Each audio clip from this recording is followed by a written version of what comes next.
Okay, welcome back then. We're in late February 1865 where we left off, and a bit of a sort of difficult reversal, really. The last kind of video, the idea is to use the last part of the winter to try and open up clear lines of communication between the army that's kind of engaged in operations, defensive operations, really, to hold territory that was seized in the heart of the Austrian Empire, which is really, for the most part now, West Budapest and Vienna, but also Zagreb, and to open up lines of communication to our large depot centred at Sarajevo. We kind of did that, but only very fleetingly, and only really enough for the army to get the smallest gasp of supplies. Again, they're very much running on fumes, and in the immediate aftermath of that, we're confronted with a number of small kind of revolts, partisans. Now, some partisans, these partisans, probably to a large extent, are revolting our presence, if we're honest. There's going to be a lot of Hungarians and Croats and Germans that are going to be thinking, yeah, I don't think so. We're not going to have sort of long-term Ottoman presence here, and but it is also the case that the Austrian Empire at a very low level of national morale, that they're going to have a lot of insurgencies and partisans anyway, and these groups won't necessarily distinguish between, sort of the Austrian state and us. So there might be a little bit of that into the mix. I mentioned before actually that the Ottoman Empire is very, very prone to insurgencies and sort of partisans for a number of reasons. If the Ottoman Empire gets to below 70% national morale, it's much more prone to fragmentation than, for example, France or Russia actually also is somewhat prone in some ways. It's a bit of an Achilles heel for quite interesting reasons with the Ottoman Empire. Some of them are really obvious, like the fact that large numbers of people in northern Greece and Bulgaria and Serbia can they identify with that ethnic group. Not all of them. Not all of them. The Ottomans could not have maintained their position in Europe without large numbers of Greeks, Bulgarians, Serbs actually seeing themselves as Ottomans, actually viewing themselves, because the Ottomans didn't view themselves as Turkish, by the way. They didn't see themselves as at the head of a kind of an ethnically homogenous empire. But of course, during this era, ethnicity and nationalism plays a part, but not just that. In fact, for a bit of variety, maybe we'll pass turn and ramble a bit about that to mix things up a little bit. But it's as you can imagine, it's also very much the case of the Austrian Empire, which is a much more advanced, in some ways, kind of society than the Ottomans, and where people have a much broader, distinct sense of cultural identity. Again, not always the case. There are a lot of Hungarians and Czechs that would have viewed themselves as being sort of Austrians. But nationalism has probably got sunk far deeper roots in the kind of more sort of culturally sophisticated Austrian Empire. So that's going to be a part of it as well. It has caused problems for us. The short of it is it's caused problems for us. We can see insurgent forces in Marburg. They've actually managed to retake the town. The town wasn't really defended. The Austrians have also moved regular forces into eastern Hungary. We intentionally vacated that position anyway, looking to try and support any kind of move on Vienna, which has not come to pass. I think the large Austrian force that was in Prague, I don't know where it's gone. Some of it may moved on rails or is out of sight. But yeah, we've got also, I think these are regular forces. So they might be regular forces that are complemented by partisans, by insurgents, have established a position in Bihać and are besieging Sarajevo. Okay, there's no chance they're going to take Sarajevo, but they've enveloped the town. We can't get supplies out from Sarajevo. And also, Austrian forces moved from Montenegro into Zvornik, the old kind of Zvornik gap. That is also important for us in terms of sort of transiting supplies, into sort of Sarajevo and supporting our army. And it's it's the ball and chain of warfare, and it's now been some time that supplies has been touch and go for the kind of spear tip, really, the kind of main forces. And this is a lot of men we're talking about. We're talking about 500,000 men or so that we've got to feed, clothe, provide replacement buttons and boots and everything on a fairly regular basis in pretty tough conditions. It's been a really harsh winter, so it's going to be difficult. We have to move very quickly in the short term to relieve the situation. To that end, we've got Beyazid Pasha with a full command. It has taken a bit of it's battle worn. They've engaged, I think, it engaged a fairly substantial Austrian force in Slavonian, destroyed it, basically completely chunked it. But nevertheless, it also took some losses. They've been marching. It's been on the move quite a bit, back and forth. But we're going to have to move his command now from Zagreb. We're going to set actually to just a regular offensive posture through Bihać 7 days, and then on in torrential rain to Sarajevo. Now, I don't think there's any prospect of these Austrian forces stopping him. but nevertheless, there's a chance that something might move into Zagreb behind him. We can't really do much more with the forces that we have. The forces that we have for the time being, we're going to have to hold our position. We're going to defend at all costs. The hope is, I mean, again, we've got small insurgent forces. Where is this force? This force also here, Mehmed Pasha. I mean, Mehmed Ali's not activated, so I can't even counter this kind of insurgency force at the moment. So, hopefully, the British are going to do something about the presence of an Austrian. It looks like 2 Austrian corps in Zvornik. They've also damaged the railroad there, so they're kind of intentionally trying to kind of disrupt logistics. It feels like a bit of a calculated move. In the east, the situation is much more stable. The rear seems to be secure. There's Russian forces even now, and bear in mind the Russians are actually allies in this war. Are guarding the rear in Bucharest. That can't be relied upon, but nevertheless, there's no Bucharest is a fortress. The really large Austrian forces, we cannot see them now, and we can see Russian forces to the north in Bukovina or northern Bukovina. So the really large Austrian forces that were trying to make a push down to Bucharest, we inflicted them like 50,000 casualties in that force. I don't know where it is. I mean, we can't see it in Moldavia. Doesn't mean it's not there, particularly in heavy weather. Forces can be concealed by weather, by foliage, by terrain, but I would suspect that force is somewhere up here now. That's my feeling. I don't know. But nevertheless, we're going to try and move north. There are mixed Austrian forces, including Austrian forces that sustained battle damage, possibly a part of that force that tried to push Bucharest about a month ago in Ruthenian, is it? Klausenburg. So we're moving Ahmed Pasha north. It's a 10-day march. It's still heavy snow in the mountains, the Carpathians, but he's moving. Yeah, it's a 10-day march, and he's going to be looking to assault that town. That town is not fortified and contains fairly substantial forces. It's not a massive town. It's fairly big. I would suspect it's going to be a little bit overcrowded, so we could really destroy a large part of the Austrian army there if it comes off. The Russians have actually moved in and behind us, really, and they've kind of taken Transylvanian, this particular tile. There's a little bit of a race on now to seize the more important territories of the Austrian Empire, but there's not much in the east that's considered important. This is the most backward part of the Austrian Empire, and we are moving fairly quickly to kind of deal with it. Now, Abdul Karim Nadir is besieging Banat. In Banat, there are not massive Austrian forces as far as we can tell. And those Austrian forces have sustained damage. I think it's damage probably due to the fact that the Austrian army's power is going through a process of kind of atrophying. People are leaving the colours and this sort of thing because of its low national morale. We're going to conduct an assault on Banat now. We're going to try and force the issue. He's activated. Excuse me. He's in a position to do that. And what we want to try and do is to secure this territory as quickly as possible and begin to move into Hungary.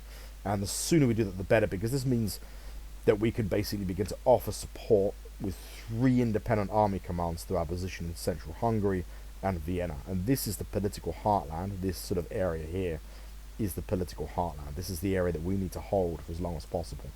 Really ideally till late summer, early October 65. By that point, it'll, like the situation will be beyond kind of any kind of doubt. The Austrians can make no serious case against the idea that they have to let probably Hungary go, or maybe Croatia, or maybe both. That's pretty much it. In terms of the combat moves, that's all we're going to make. We're going to conduct an assault on Banat. We're going to hold our position in, on the western bank of the Danube in Hungary. Mehmed Ali's not activated anyway, so he's going to hold fast. He is a light and army corps. That is because one of his army corps has been detached, and that is in Kataro. It took Kataro. He's not activated, and he's quite badly organised. It makes sense for him to sit tight for the time being and just kind of gather his forces. He's also quite low on supplies. My hope is that he can be supplied by sea there. It's going to be tricky. One thing that we are going to do, economic admin has been set for the turn, but we're going to begin constructing some small forces. We've got a really nice war chest. Excuse me. Quite a lot of state revenue built up. A lot of manufactured goods. The economy's in pretty good shape, and this is despite the fact that we're outlaying a significant amount of state revenue every turn, of course, to bolster research projects. 2 parallel lines, breech-loaded rifles, iron-cladding warships, and despite that, we're still able to accumulate a decent amount of state revenue.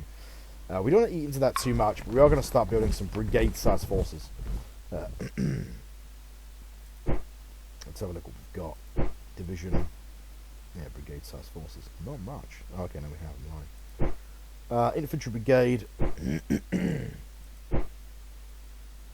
Marine brigades.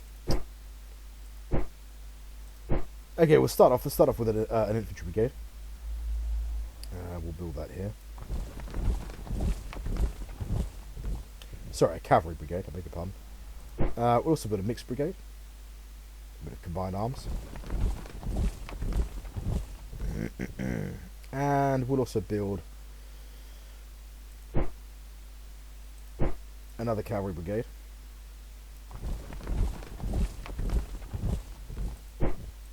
And another mixed brigade. Okay.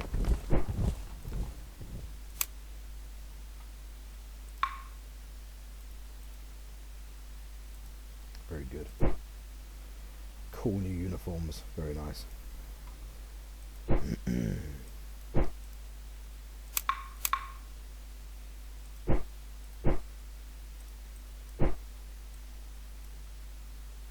Now I built 2 cavalry brigades, did I not? So we got a, let's have a look. Got a, yeah, one here.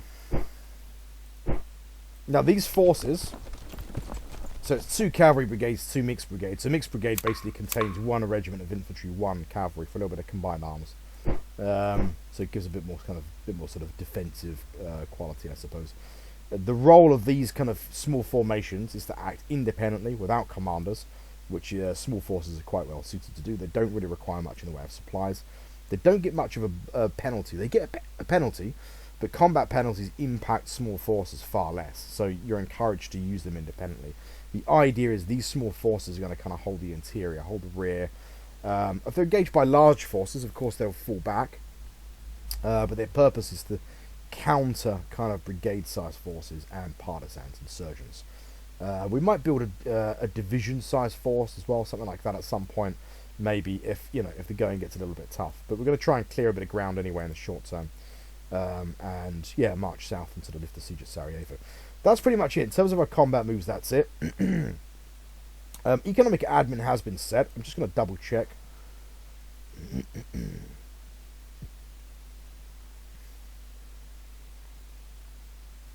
Yeah, it looks good. I had said it anyway, but I like to kind of just double check anyway, just in case. That's good. We've still got 536, 1,500 state revenue.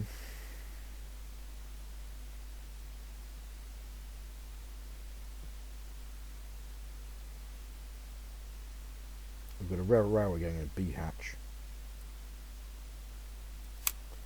Let's quickly check the extent of our railways. I mean, there's certain areas where we don't really have any at all. So there's not much economically in Plovdiv. We've got a line going in Pristina. One in B hatch. We'll build a coal mine in B hatch as well at the moment, of course. The area is a bit disrupted. Rail lines, localised rail lines going in the kind of Dedekanese and Crete to facilitate kind of wine production. And we've got some fairly, we've got significant railway development in southern Iraq. In fact, in the next fortnight, the line from Baghdad to Kut will be complete, and then that will extend to Basra and Kuwait. Kuwait will be exciting, of course, because we'll have the prospect of a diamond mine in Kuwait. Now, the next thing we will be considering also is stretching the line down from Jerusalem and building the Hejaz line. We're not going to do that just yet, but that is definitely on the cards. One thing we're going to do really quickly also, actually, is to build a small security force for Zanzibar, which I've mentioned before. It's easy to put these things off, and then when you need them, you have to sort of wait, a kind of an unreasonable length of time. So we'll put a Marine Brigade, and now when that force is kind of assembled, those boys are going to be sent as a kind of permanent security force for Zanzibar. Zanzibar is an opium-producing region. What is our colonial penetration here? It's not immediately clear to me. Let's have a look. 45%, so we need 50 for full colonial status. It is a protectorate. It might even be worth putting a local rail line in there. That would be quite ambitious, wouldn't it? Mogadishu. 26%. Let's see what colonial cards we have at the moment.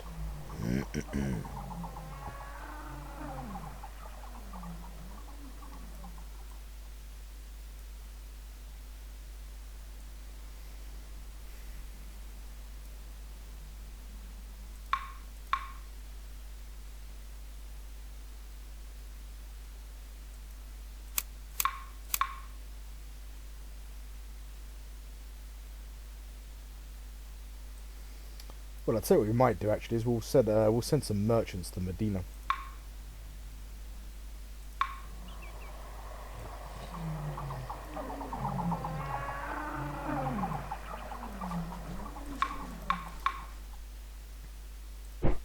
With a view of building a trade station there. We have 55% colonial penetration there, but it helps develop the region, gives us a little bit of capital as well. So the revolt, the Senussi revolt in southern kind of Cyrenaica has basically been dealt with. We've got a cavalry brigade that we're going to hold in place for the time being, just to raise our kind of military control over the region. And the Tripoli division is back and is just getting some supplies. Good, that's pretty much all we're going to do then for late Feb 1865. I don't think there's anything else. Let's really quickly check through the other reports. So just reports of the mustering of the garrison at Sarajevo. We finished building a mission at Berbera. Good. Military outpost in Zanzibar. Okay, that's good. So we've got a fort. Small fortress.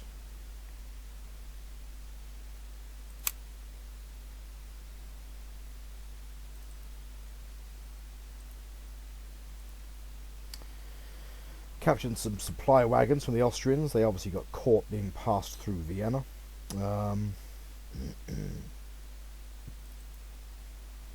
Abdi Pasha II is promotable. We won't do that just yet. Yet the son of the late Abdi Pasha, of course. Okay, that's all good. We'll just quickly check. We'll begin to see 237 for 672 domestic market sales. Exports fairly low, 64 for 154. Imports 14 for 100. Nice trade balance still. Economy's fairly healthy. Nothing, kind of no worrying signs there. Inflation remains at 0%. So we've got good growth without inflation, which is what we want. In stark contrast, of course, to everywhere today.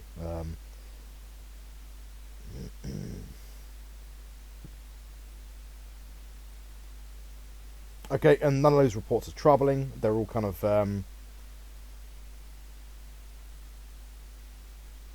all fairly sensible stuff. No kind of alarming signs of foreign powers up to no good.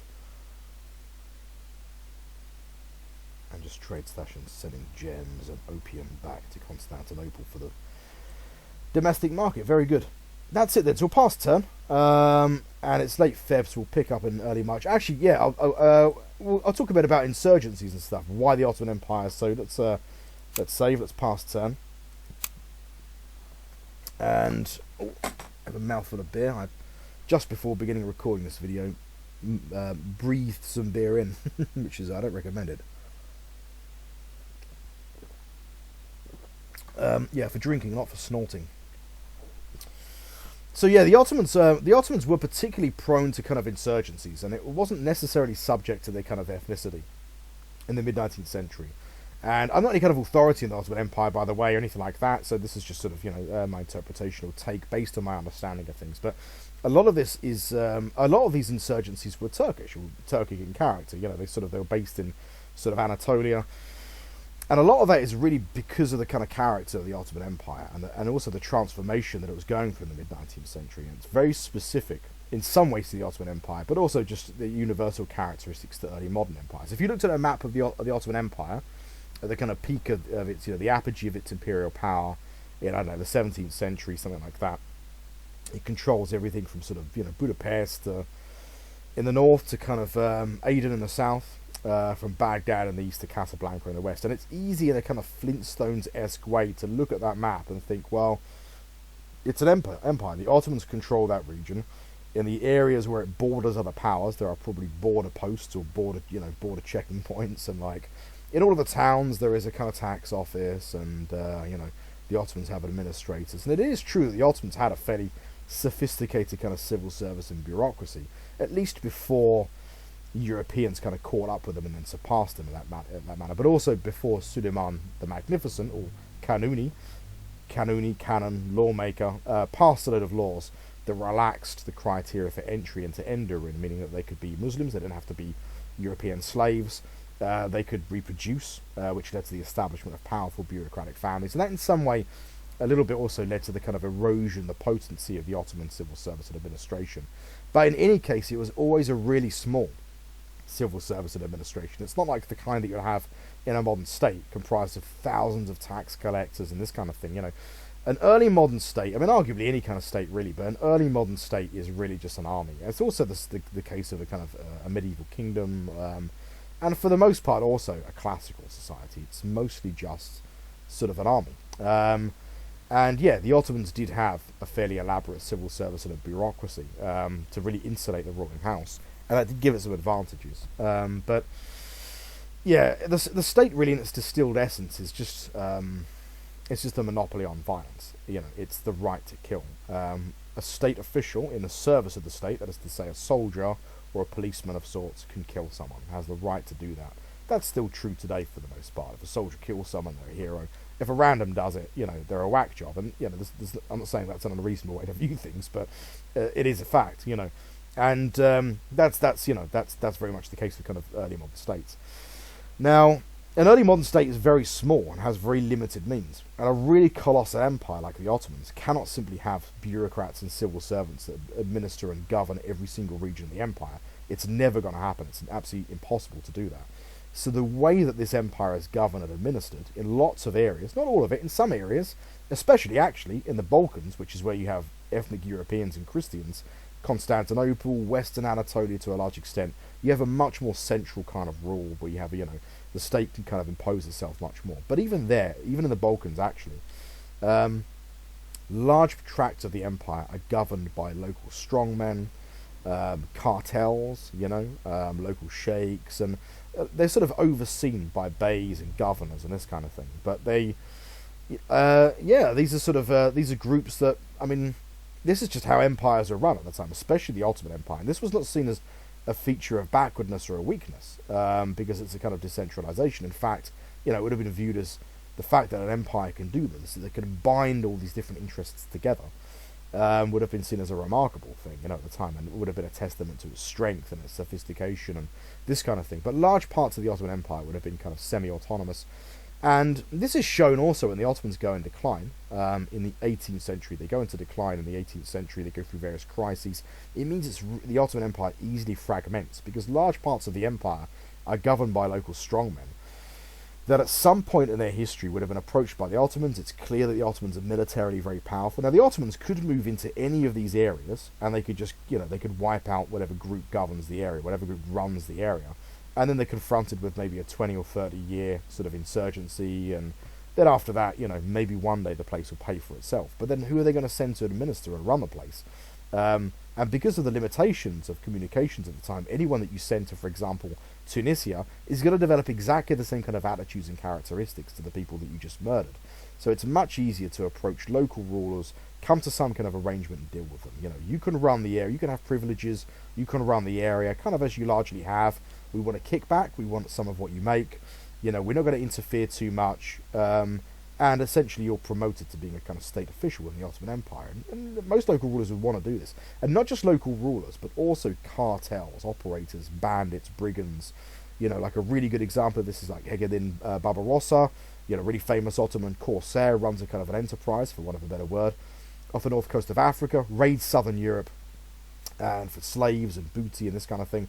He's not really an Ottoman state official. He's kind of a privateer, but without the kind of institutional or elaborate practice of a letter of marque. In Europe, you know, a European parliament or a government would provide a privateer with a letter of marque that basically gives them a kind of right to hunt merchant shipping of a particular faction, usually Spain as the decaying kind of power in the Americas. It was much less, it was kind of less official, but like, but you know, it didn't mean that it lacked any kind of authority or anything like that. But someone like Barbarossa and the Ottoman corsairs, you know, they were privateers, essentially, for the Ottoman Empire, you know. And they provide a good example of how other groups functioned as well. You know, they were a cartel, they were a clique. And the Ottoman Empire, was not a monolith. It had factions, and the really powerful corsairs and other groups would have people on the payroll, people in Topkapi Palace that have people that would have the ear of the Sultan, and these people were wire pullers. These people were wire pullers and this sort of thing, and they would obviously try and influence policy to benefit them also. But large parts of the empire were governed by this that weren't involved in the maritime features of the empire. Especially in places like Armenia, for example, the Kurdish areas, and this kind of thing, and. This is you could actually see a legacy of this, not in the Ottoman Empire, but this is not specific to the Ottoman Empire. This is a feature of all kind of early modern societies. One of the most famous in Europe would be like the Mafia in Sicily, the Cosa Nostra. Like the Mafia in Sicily, even when the Italian state was created, functioned sort of like this. They had this they were an early modern legacy, really. They administered and ran Sicily, and a part of that is, of course, because the young fledgling Italian state was quite poor. Couldn't really impose itself very effectively in the south, and one of the reasons for that is because the birth of the modern Italian state required the kind of folding up of the papacy, which is, of course, is the legal lands of the Pope. So the Pope, this went down like a lead balloon. When the Pope lost all of his territories in central Italy, he excommunicated the Italian state. Now, if you were a peasant in southern Italy, and most people in southern Italy were, you're completely illiterate, you live a completely parochial existence, tied to a village that you've never left, and the only contact you have with the outside world, the only means you have of interpreting your existence is, of course, the church. And the church has just told you that the Italian state, which claims suzerainty over the region, is in actual fact the Antichrist. That's not even an exaggeration. The Italian state was excommunicated and was depicted like that. It makes it very easy for kind of local groups that already administer the area to carry on doing it. And if you looked at a map of Italy in 1890, sure enough, southern Italy, Sicily, would be the Italian colour, which is a kind of dark green, I think. But this area would have, large parts of this area would have been de facto controlled. And I don't mean in the sense of a criminal enterprise like today, but quite openly, they'd have been bandits. They would have patrolled the streets, and much like a policeman would. They wouldn't have necessarily arbitrarily killed people. They weren't like criminals in the sense that they are today. They would have just patrolled the streets, Sicilian streets. They'd have talked to locals. They'd have been like policemen, And, that is a legacy, really, of that kind of way of governing. Of course, the Italian state eventually had to sort of muscle in on the mafia. It still exists, of course, but not in the same kind of open way. Now, this is exactly how a lot of groups functioned in the Ottoman Empire. A lot of bandits and brigands, and they kind of view themselves as, I suppose, officials of the Ottoman Empire. And this went back for generations. And a lot of them would have been ethnically Greek, or Bulgarian, or Romanian. Bosnians, Kurds, Armenian.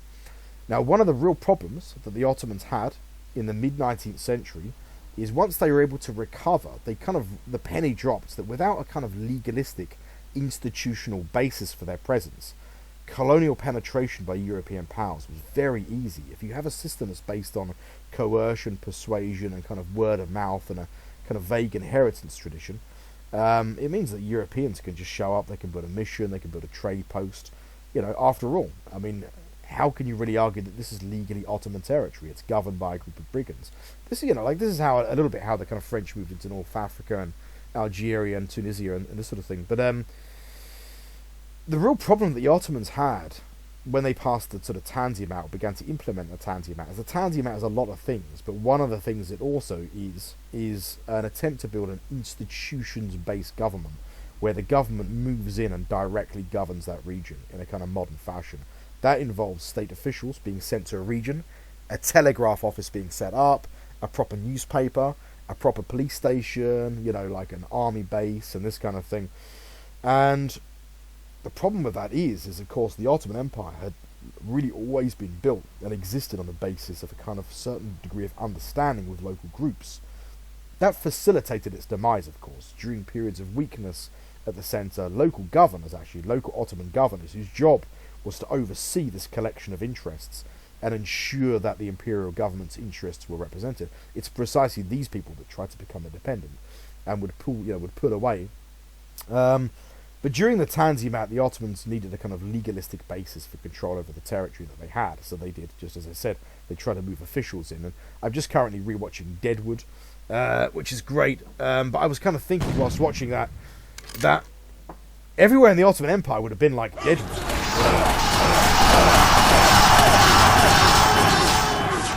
I Okay, Banat, he's halfway there. He's going to move on to Sarajevo. But that's, yeah, Banat's cleared. Actually, that's Abdulkarim Nadir. Oh, yeah, no, Banat. Yeah, that's the siege of Banat. I'm sorry, I was thinking of kind of Bayezid Pasha, who's marching south, so he will move into Bihat shortly. That's day 3. Yeah, so no real kind of problems at Banat.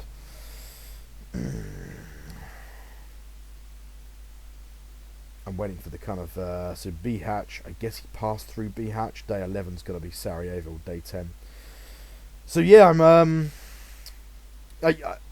rewatching Deadwood, like about an American town set during this time in the Wild West, but there's no kind of state really there. It's sort of it's an illegal town that's based in like an Indian reserve, you know, Native American territory, and it's during the gold rush, and they're a little bit protective over the idea that the American government doesn't meddle too much, you know. The American government obviously ultimately wants to do that. That's the whole point of what the Americans are doing in the West. And that's a really good example of what huge tracts of the Ottoman Empire would have been like during this period. But it would have been even worse, because you wouldn't have just had local strongmen, local saloon owners and gangsters. You would have had people... This is big.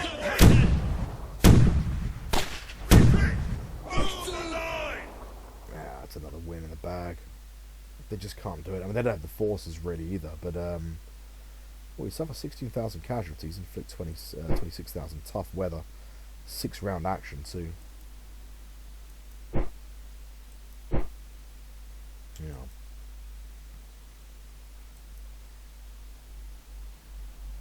Partisan skirmishers mixed in with their force, you see.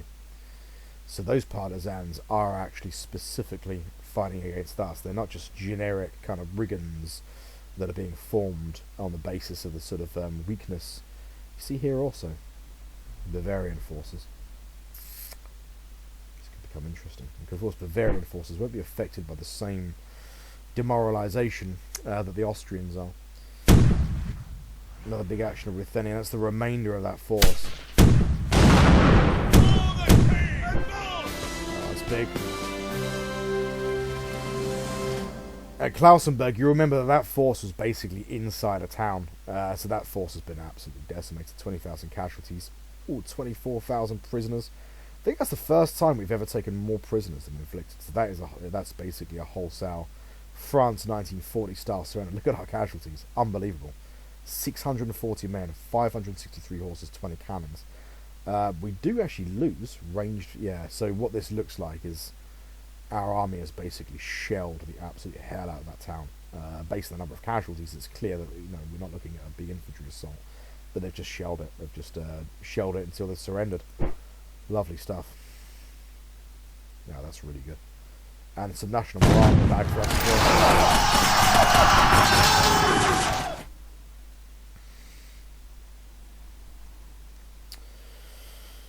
Yeah, so yeah, Deadwood. Yeah, so that would have been a lot like the Ottoman Empire. I was just thinking the other day, as the Ottomans try to impose, but it's even worse because these aren't just gangsters or saloon owners. They're like, these are people that have inherited their position. These are going to be strong men in like Armenia or the Kurdish regions that their grandfather, their father, their grandfather, their great-grandfather did the same job.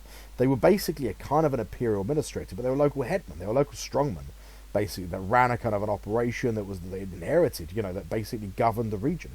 They had a little bit of their own kind of muscle, if you like, and the Ottomans largely left them alone, so long as they didn't cause any problems, so long as they towed the line, and this kind of thing. And occasionally the Ottomans might expect some bodies to be sent to them to sort of, stock the army. But when the army tries to kind of, when the Ottoman state, when the imperial government basically sends in an administrator, sets up a telegraph office in all of these places, was exactly what they did at this time in the 1860s, and say, thank you, but your services will no longer be required. This person has inherited the position from their father. It's always been in the family. It would have been inconceivable to these people, and it meant that there was it meant that the Ottoman Empire was prone to insurgencies and revolts during this period. Some of the consequences of this we still live with as well, because this didn't go down everywhere. Not everyone took this laying down. If you look at like the Arabian Peninsula and the kind of the interior, the more provincial areas, one of the ways that this expressed itself was through kind of religious dissent. Local rulers could say, well, look at what the Tanzimat is. Of course, these people didn't really care about these things at all. They were interested in their power, their position, their status. But one of the ways that this expressed itself was through the idea that they could say, well, the Ottomans, the Caliphate is moving away from true Islamic traditions and so on and so forth. And this impacts, this legacy of what's happening now. Like it's the living dead, the kind of, the ghosts of Ottoman sultans are kind of walking in our world today, because one of the consequences of this is developing conservatism in Islam, especially in kind of the Arabian Peninsula. Keep in mind that even though to the European ears this sounds almost alarming, they were the Khalifa and this sort of thing, you've got to keep in mind that the Ottomans they view themselves authentically as Muslims, and it was absolutely central to their identity, more so than the idea of being Turkish or anything like that. But they were Sufists, which is a denomination of Islam that's almost dead now, but it's a denomination of Islam that tends to preoccupy itself with sort of spiritualism and mysticism, really. Or spiritualism, but kind of mysticism, like the idea of, I think, like the stars aligning, and I suppose this is an inheritance from the kind of Greco-Roman polytheistic world, of sort of good omens and this kind of thing. I'm guessing that's what mysticism means anyway. But also just personal kind of certain kinds of personal duties that need to be fulfilled, praying at the right time, fasting, and this kind of thing. But overwhelmingly, the Ottomans were not motivated by spiritual questions; they were motivated by temporal ones. Now, the development kind of in the late 19th century of kind of Wahhabism, I think Wahhab was around in the late 19th century, but also is it Sufism? I think not Sufism, Salafism. The Ottomans were Sufis, Salafism, but really conservative denominations of Islam. And if you look at Wahhabists were radical kind of Muslims. Wahhabism wasn't really that powerful. It was very fringe. It was really in the Arabian Peninsula, and it was always fairly weak until the British breathed life into it in the First World War. The British armed. Bear in mind that Wahhabism is basically is the basis for like radical Islamic groups in the world today at the time that we live in. So like groups like ISIS and the groups that comprise Al Qaeda. These are all Wahhabists. Okay. Incidentally, so is also the Saudi Arabian kingdom, which is formed. These Wahhabists are very small. The Ottomans, they would have not struggled to deal with them really.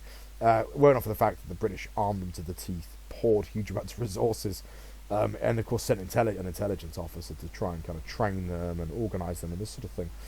Can you imagine a gay British intelligence officer working with ISIS today? Times have changed. But it wasn't just that.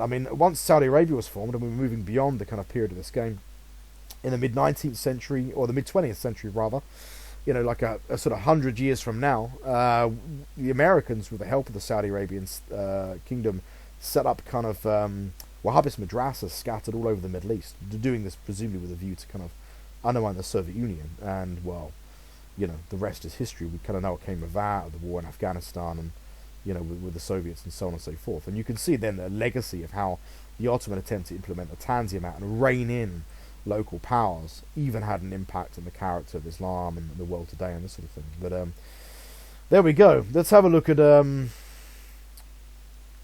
combat reports. Well, we kind of saw them we actually saw the results as they came in. That's actually a national. Yeah, that's 2 national morale. I guess it's because the losses are virtually negligible, and we essentially inflict 50,000 casualties, 22,000 of them in the form of deaths or injuries, 24,000 of them, as prisoners. So absolutely sensational result, really. But we can see that there are partisans in the mix. So yeah, we know what the Austrians are up to. The Austrians are kind of incubating and harbouring and supporting these partisans. We captured some supplies, that's good, that's welcome. We can see some Bavarians to the north then. Still weak Austrian forces here. Okay, Banat is secured. They've retaken kind of Belgrade. But we have kind of, they abandoned the siege basically at Sarajevo.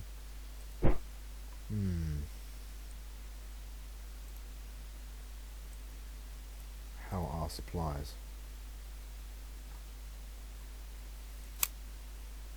Some are getting into Zagreb now. Zagreb is not far. Yeah, it's getting through. It's just about enough, I think.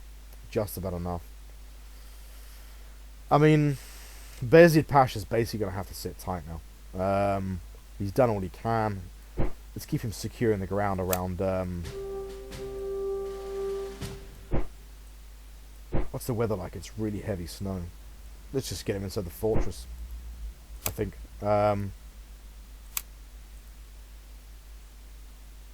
and let's promote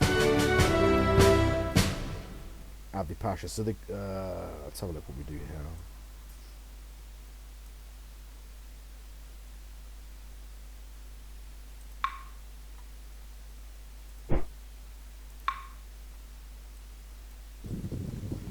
Okay, let's move to kind of liberate Montenegro anyway, and then we'll look to conduct a move north again into kind of Belgrade. Remember that he is again not activated. Large Austrian force north of Prague. I think again all we can do is kind of hold the position for now. I just don't think there's anything we can do.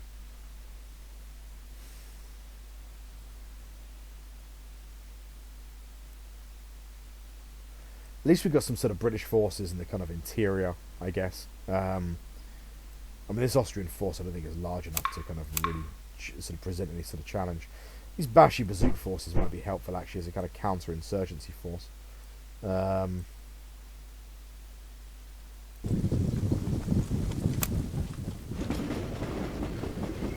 The Bashi Bazooks, I think after this war we are going to roll them up. We'll dissolve these forces. I almost feel sentimentally sad to let them go. Bashi Bazooks, I think it means crazy head or something like that. But they are kind of, yeah, you'll always see paintings from the mid-19th century. Europeans loved Bashi Bazooks.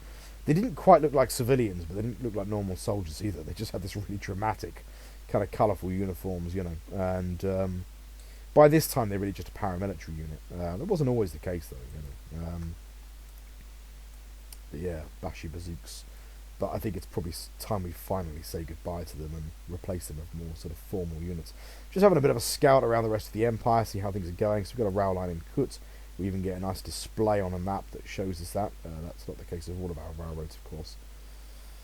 And yeah, nothing to sort of...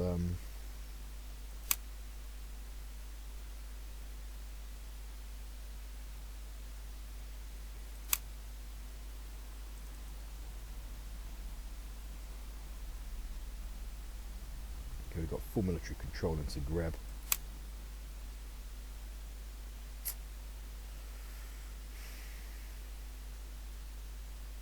See, my worry a little bit is the kind of Bavarians.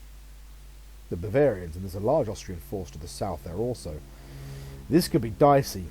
If they make a move on Vienna, they've got the support of a large force here. They've got 3 or 4 army corps, plus the Bavarians, which is comprised of 3 brigades by the looks of it, or one of them looks like a kind of division-sized force, plus a reserve corps. They've got a lot of mixed forces around, plus a reserve corps here. Yeah, they have. They've kind of quietly assembled large forces around Vienna. I think we're going to be looking at a big offensive against Vienna in the next kind of fortnight, probably. Still heavy rain. Excuse me.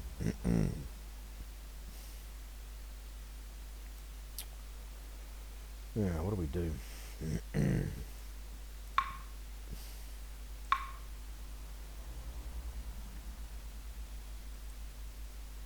We've got Klausenberg.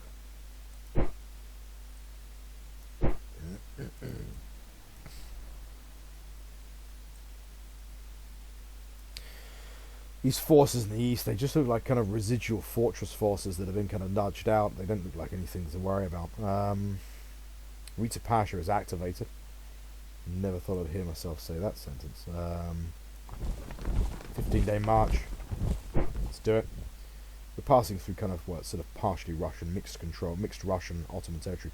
In fact, they control the town. We seem to control the district. So let's move to whatever this place is called. Grosswarden. Probably mispronouncing that.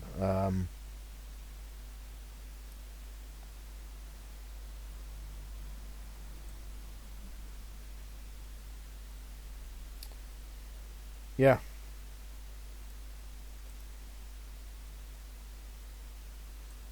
I mean,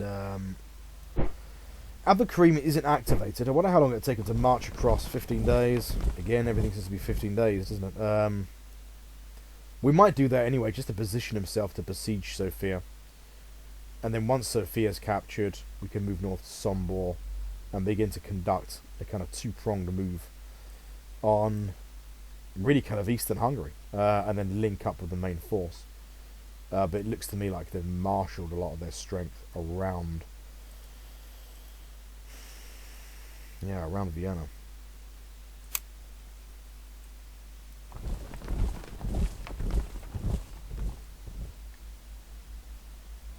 Vienna gets support from one army anyway, but I don't like the supply situation with these forces. It's not good at all. It's alarming.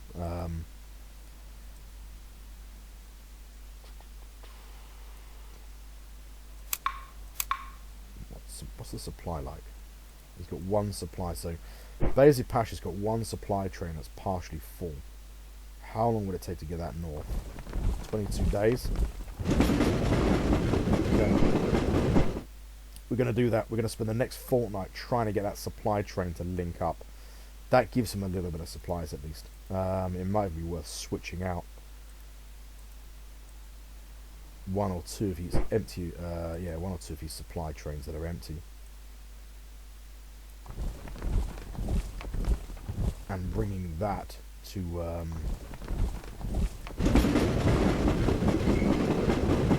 why is it 13 days the other way, and what is going through here? Why would anything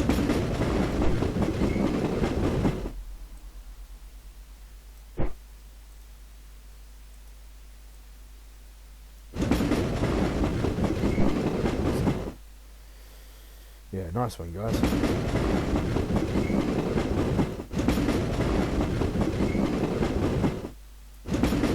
Okay. Still somehow shorter going from Vienna to sort of Sarajevo than vice versa. I suppose maybe that's necessarily unrealistic, but yeah, whatever. And we'll fill these supply trains up. That way we can kind of get a shuttle system through Zagreb. It requires Zagreb to sort of be held, though. Zagreb does have railroad that links up, so we can use this kind of shuttle. We can basically shuttle kind of supplies between Zagreb, Buda, and Vienna, and then I have to just travel through Bihać, basically. That's doable. That is doable. Yeah, we'll leave as is for now. Maybe we can even get some of Nepal supplies to do the same.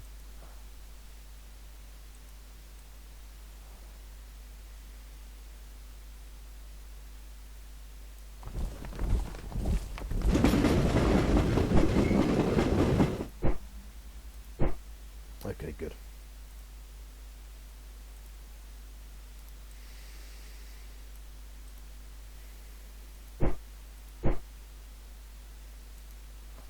Right, that shuffles around, at least anyway, the kind of means to carry supplies. So we can start accumulating supplies and manually move them up to Vienna. Now there's a corridor open. Of course, that relies on an assumption that a lot of territory that is really unguarded isn't going to have any kind of Austrian armies move into it, or Austrian insurgents start kind of hassling us. So we'll see what happens. But that's kind of, it would be wrong not to try and do that, not to try and manually use the sort of supply trains that we have to resolve the situation, at least in the short term. We did that back in the day in early 1850s. You remember when we were trying to get a toehold in Aden, and we were manually shuttling supplies through the Red Sea, admittedly sort of less precarious than doing so through kind of sort of Austrian territory with partisan presence and such. But anyway, we've mastered the technology of the Suez Canal. Now, that doesn't mean the Suez Canal is created yet. It means that it's a colonial option that someone can pass, I think. We've mastered the technology of Suez Canal. Right, well, let's have a look through and see where it is.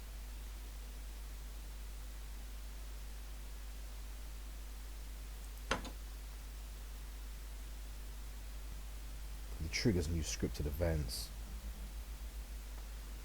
I'm not sure if it does anything for us, because keep in mind that the Ottomans have a slightly more kind of... let's have a look.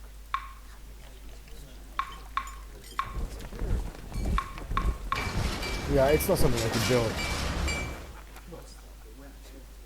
I can't remember when it becomes available. I'm not sure if that Suez Canal, the thing that we've just mastered, which is obviously not really a technology. It's I suppose it's a notional thing. It might just be a kind of a theoretical development of the idea, a realization of the idea of kind of creating a canal through here and how that might impact world trade. It may not be the practical application of the engineering or the ability to do that. That said, it is 1865 sort of thing, right? And I think it was built in the 1860s, but it obviously wasn't built by the Ottomans. And it was a pretty big engineering project for the period. I'm not sure if the Ottomans could have pulled it off, even in our current state, as a more kind of robust and capable Ottoman Empire.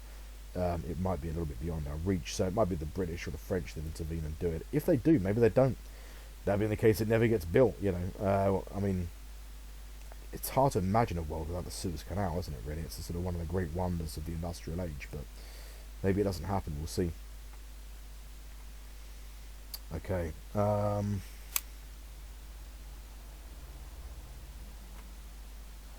let's quickly check the economic admin. Make sure everything is set for the next turn.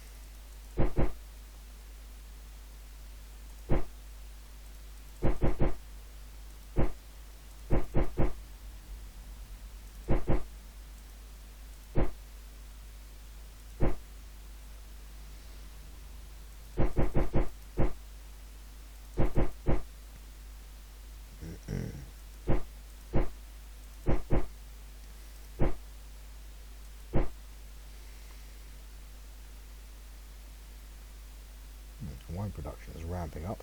Good to see. Good, got a nice bit of gold, some nice gold and diamonds, ready for conversion. A lot of the diamonds will be sold anyway on the domestic market.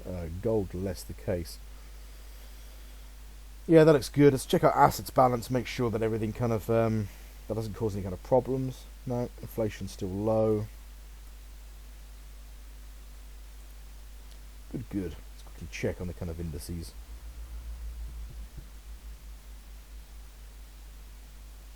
Drop in manufactured goods sales, pushing luxury goods. Tobacco is always consistent. That's not a great round for exports. Exports have slackened off a little bit the last month or two. I've noticed good round for domestic market sales. 48 units, 150. It's a little bit better than sort of February, but that might be a kind of bad omen. We'll see.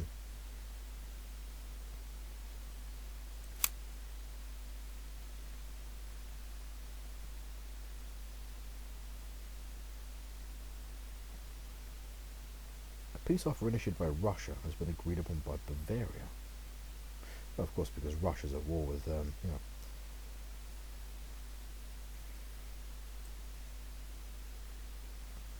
We could be looking at a pretty big action at Vienna, involving Bavarian forces, which probably will be a little bit of iron in the glove for the Austrians, because they're less affected by the kind of, the kind of fallout from the loss of Vienna, the kind of political malaise and this sort of thing. Yeah. We'll see what happens. I mean, we've got Hussein Avni Pasha.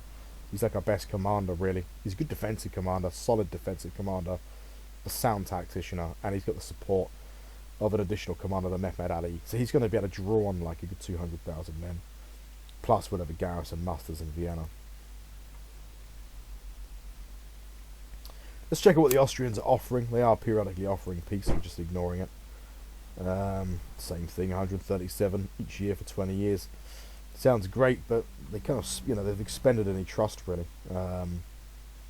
So, no, we're not going to settle for that.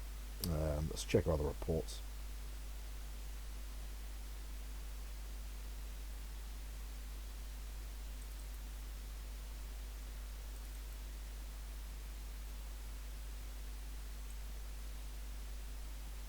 Seeing Piedmont Sardinia make a move now would be a smart play by them, really. Doesn't seem to be happening. They've got a casus belli, so they can do it. But now's their moment, really. I mean, it looks like even Russian forces have landed in southern Italy, you know. French control Sicily for the time being. I think the French are actually in a squabble with the Neapolitan kingdom in the south.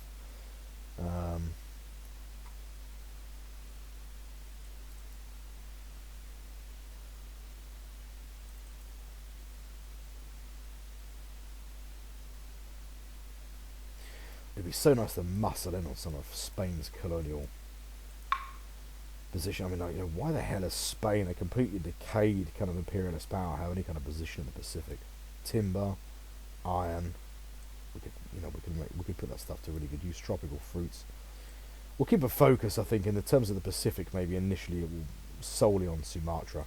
Maybe look to develop it a little bit with the Dutch East Indies, but that'd be a nice project once we get that going.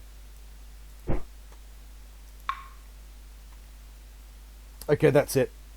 That's the reports read. Nothing to worry about. No kind of concerns. Private capital 1600. I tell you, I'm going to build is a canned goods factory in Izmit,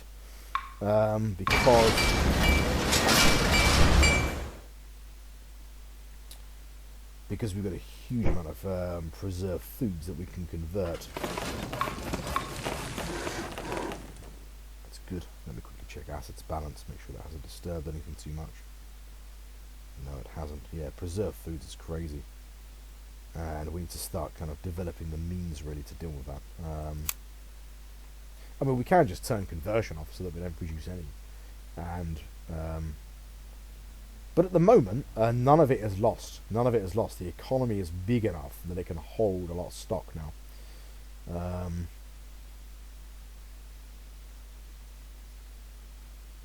32 conversions at 39. At one point, we weren't actually able to meet domestic demand because we converted so much into manufactured goods. So yeah, these canned goods factories, they convert preserved foods into manufactured goods basically, which is a better commodity, you know. Right, good stuff. That's it. Got to put you on pause. Past turn. We're in early March, so we'll pick up in late March. See you on the other side. Okay, welcome back. Late March, 1865. We passed turn, and it's a good round. Straight off the bat, we can see that these supply columns, the manual supply column system has kind of functioned. We can see that all of these forces are set to evade. Their chance was very high. A lot of them were on railroads anyway, and they've slipped right through. Even though Austrian forces did move into Bihać and then into Zagreb, they kind of moved in on a tail, really, of these forces moving through. Beyond that, also, we've controlled this area enough. We have enough, or we did have enough consolidated control over this area that we have managed to nudge supplies north. You will now see that these forces are supplied, and there are even some now supplies in Vienna once again, and the weather's improved. The heavy rains have stopped. It's the beginning of spring. It's the beginning of the war season. So yeah, excellent news. Even though there is again a temporary problem, Austrian forces again, it's very porous. They've moved in. The Austrians have tried to push the position in Hungary. I thought the offensive would come in Vienna, frankly, based on the disposition of Austrian forces. That didn't come to pass. Their main effort has been in Western Hungary. And let's have a look at the battle reports. A fairly significant engagement. I think it's the only battle. It is. It's a big battle. They commit 175,000 men in total. Of course, this large Austrian force is inhibited by low morale, which will affect its cohesion, ability to recover, and this sort of thing.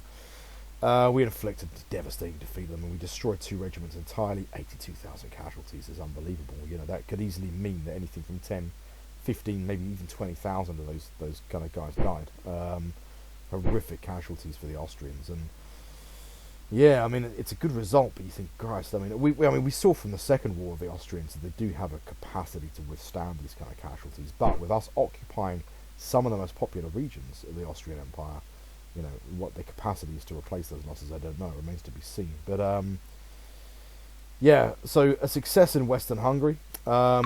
We've got supplies. That's really annoying when that happens. Into Vienna. Austrians have once again moved. They've kind of moved forces into Zagreb. Zagreb is besieged. The fortress of Zagreb has developed enough now that we've managed to stock it with some bodies some men that can be mustered to defend the fortress and the depot when required, and small kind of brigade-sized forces are moved into Bihac, and they control the town at Bihac. It might even be worth building a fortress at Bihac also. And the noose is tightening. Okay, so Abdulkarim Nadir, he's 1 day away. He was delayed, might have been due to poor weather or for any kind of host of reasons, but he's 1 day away from positioning himself in Belgrade to retake Belgrade. The Independent Corps, which is attached to Mehmed Ali's command, Mehmed Izzet, has liberated at least the city of Montenegro, which I can't pronounce the name of the capital. He will have to sort of remove himself from that position anyway. So he's going to do that by moving north. It's 4 days march from Zvornik. We'll do that. We'll set to defensive posture. We'll hold a position there, and then he will begin to conduct a march north and secure Slavonian. In fact, he might even be able to do that. 11 days. Yeah, I mean, the weather's improved. It's easy to kind of get locked into winter mode and thinking about how long it's going to take to march forces. Let's do that. Let's get the Independent Corps. It's not well organised, actually. It might be a bit silly to do that. No, that's not. Let's move to Zvornik. Let's hold tight. Give him, I mean, it's 4 days. That means he gets 10 days rest. That should recover the force enough that he will then be in a position to move north and support operations further north. But yeah, good round. That it feels like, you know, the last analysis, we've held on to Vienna, which is the main kind of thing that we're looking to hold on to, and also Western Budapest, and the forces in the east, which again, I mean, this is like, you know, 400,000 men are now working their way inward towards sort of Hungary, and we're prepared now to launch an offensive, a spring offensive into kind of eastern Hungary. Very small Austrian forces have moved, brigade-sized forces that have moved, and they're besieging Bucharest. We're going to use some of these small independent commands that are now almost constructed. They're not quite. I thought they'd be a little bit faster than that. Yeah, they're still in the process of being constructed. We'll move some of those into sort of up north through Bucharest, I think. And then maybe two of the commands will move through Bucharest. 2 of them will move right up to Sarajevo on rails. And they can begin to hold down territory, like, for example, Bihac. If we had a brigade there in Bihac, we could at least hold the town. If not, actually just kind of fight off. It's only a brigade-sized force.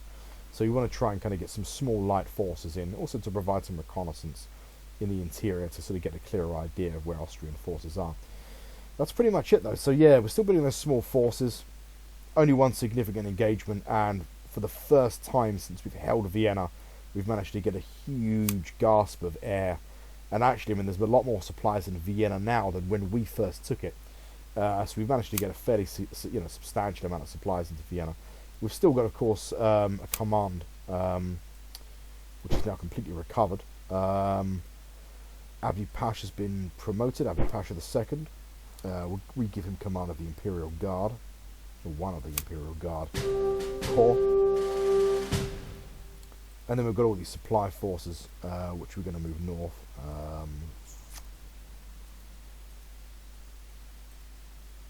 Okay, that's the Bashi Bazooks. Let's get the Bashi Bazooks 3 days.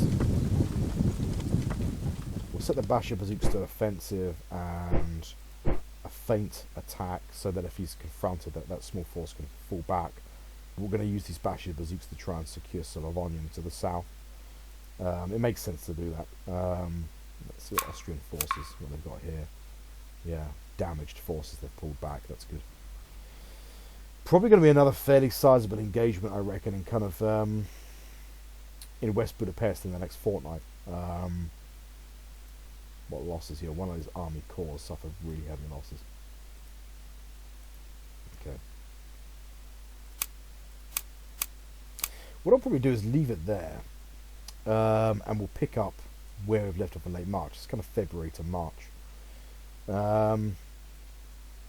Yeah, it makes sense to kind of do that. Leave it a bit of an interesting story, actually. I had a podcast ages ago, a couple of years ago, but I mentioned that I was talking about kind of revolts and insurgencies, and also the idea that you've got to keep in mind the European provinces were like some of the oldest Ottoman kind of provinces, you know, and to a lot of people in Bulgaria or Greece, they didn't view themselves as Bulgarian or Greek. I mean, obviously, history is written by the victors, so in all of the national mythologies of all these places, all of the people were universally kind of set against the Ottomans because they viewed them as occupiers, and of course they were, in a way, in the sense of kind of modern nation states and national identity, but the Ottomans didn't really care about that sort of thing too much, you know. And a lot of local kind of strongmen and rulers, you know, they worked in the interest of the Ottomans, and people had a very different interpretation, particularly if you lived in, you know, in a kind of a very rural sort of life. You weren't kind of wealthy, maybe you're illiterate, you wouldn't have necessarily viewed yourself as Greek or Bulgarian or Serbian. I'll give a good story anyway, that kind of corroborates this a little bit. And it was, I'll have to find the name of the historian. It was on a podcast called The History of Byzantium, which is really long. It's like hundreds of episodes now. It's not finished either, which is an okay podcast. It kind of begins a lot better. But anyway, and it was by an American historian, but he was Greek, and he was born in Greece. He's dead now. He died in like the 90s or something. And he was very old when he died. He was in his 90s when he died. And he was born on one of these Greek islands. And he was old enough that he remembered in 1912, I think it was, or around that time, there was a Greek-Ottoman war. I think the Ottomans actually won the war, but the Greeks nevertheless acquired a couple of islands, a sort of smattering of islands. And the Greeks sent a couple of patrol ships after the peace was concluded. There was no fighting seen on any of these islands, but they sent some patrol ships to one of these islands, and sent the patrol ship off the coast, and the little kids, of course all the people there were ethnically Greek, they spoke Greek, and they ran to the kind of seashore, to the kind of cliff edge, and they were waving at the men on the boat. They didn't know who the men on the boat were, whether they were Ottoman or, you know, where they were from. And this boat pulled right up, kind of beside the kind of cliff face. The sailors could talk to the children, and they shouted at them, and they said, "Are you Greek?" Using a kind of modern, you know, what at the time was a modern word, I guess, Hellenic or something like this, you know. And the kids had never heard the word before, you know. And one of the little boys, who ended up being a famous American historian, whose name escapes me, well, reasonably famous anyway, shouted back, "No, you know, we're Romnoi, we're Romans." And of course, this is how Greeks in the Ottoman Empire just would have called themselves, because they viewed themselves as kind of the Byzantines, you know, the kind of East Roman Empire, and they had no idea what Greece was, you know, in a modern sense, you know. And that would have been quite common. They still had that very kind of early kind of modern sort of view of the world, and that would not have been uncommon even in the beginning, late 19th century, beginning of the 20th century in Europe. You'd have had some people that have had that kind of that sort of mentality, that kind of outlook. But anyway, we'll leave it there. We'll pick up in late March and make the next video more focused. I thought I'd natter a little bit, because as a kind of an Ottoman history enthusiast, and to kind of mix the videos up a little bit, a bit of a flavour video, I suppose. But yeah, maybe the next video we're going to kind of try and sort of maybe push through the spring, push to June, July, something like that, and see if we can't really begin to kind of secure Eastern Hungary, and see if we can't get these commands pushed up to the Danube. I think that's what we want to see next. And that would be really interesting, because that would accelerate the process whereby we acquire the necessary kind of the necessary points. Let's see if we can get an idea of where they're at the moment. The necessary points to push for a peace with Austria. I can't actually see it. The report doesn't seem to be. Well, let's have a look through the diplomatic system really quickly, if we can. Treaty in effect, treaty available, offer peace. So we're at 107 war score at the moment, and to liberate a nation such as Croatia's 194, Hungary's 250. What if that will change if we control all of Hungary? Yeah, so we don't have enough yet. So this is at 143. So we're kind of not even halfway there yet. But if we control a lot more of their victory locations, we have a much more kind of maybe even push up to Lemberg, Krakow. We hold kind of we hold basically Pécs, and maybe secure Prague as well. That really is everything. That would accelerate very quickly the process of of kind of ending the war, re-establishing ourselves as a preeminent Balkan power, and hopefully put paid to this kind of the sort of repetition of endless conflict with the Austrians, which we don't want to really do. We don't want to be fighting tooth and nail struggles against the Austrians between now and 1920, because if you imagine the last war, the Second War, imagine if that was happening whilst we were fighting Russia, or whilst Britain decided to make some kind of play for Kuwait or something like that. Anything can happen. Or France decides actually Italy forms and wants to intervene in Libya. We would be absolutely helpless. And also other ambitions to become a colonial power, in sort of the Horn of Africa and Sumatra. These things are never going to come to pass if all of our resources are continuously tied up in a tooth and nail struggle to maintain our position in the Southern Balkans. So hopefully this peace deal will do that. But anyway, we'll leave the video there, and yeah, thanks for watching, and I'll see you in the next one.